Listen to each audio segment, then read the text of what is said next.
So which market do we go into? So we've started looking online. We're collecting reports. We're seeing where an awful lot of these markets, the trends are positive towards whatever it is that we do. Any market that has an upswing in the consumption of animation, and we do animation, well, obviously that's a market to take into consideration. But who here has heard of a PEST analysis? All right, so essentially PEST analysis is really just the starting point of saying which country should I go into compared to another country based on some basic criteria. First is political. Is the country stable? Do I go into Syria versus going into Colombia versus going into Mexico versus going into Singapore? Which one's more politically stable? So you'll have a score compared to one versus the other. An economic, which economies are doing well? Do people go see films and movies whenever the economy is collapsing?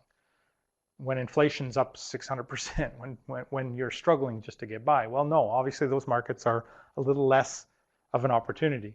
Social, it's the society, is it growing? Is it positive? Is there, something that shows us that the society is becoming more of a good society, or is it starting to slide into despair and anarchy? And do people that are in despair and anarchy pay to see films on a regular basis? Sometimes the answer is yeah, they actually will. And technology, is the technology advanced in that particular country?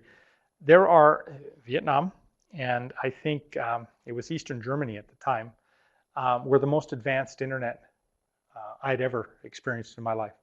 And I've been using internet, I've been in software for 20, 25 years now. And I had never gotten fast internet or just mobility systems that were faster than those particular countries were at the time.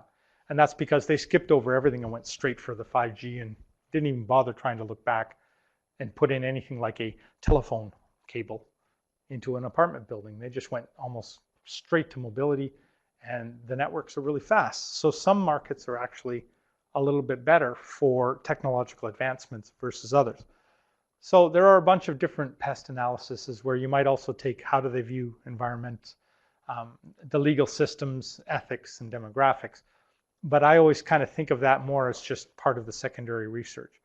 So why do we do a PEST analysis? Well, we do a PEST analysis because we have to figure out a way to get 196 potential markets down to 5.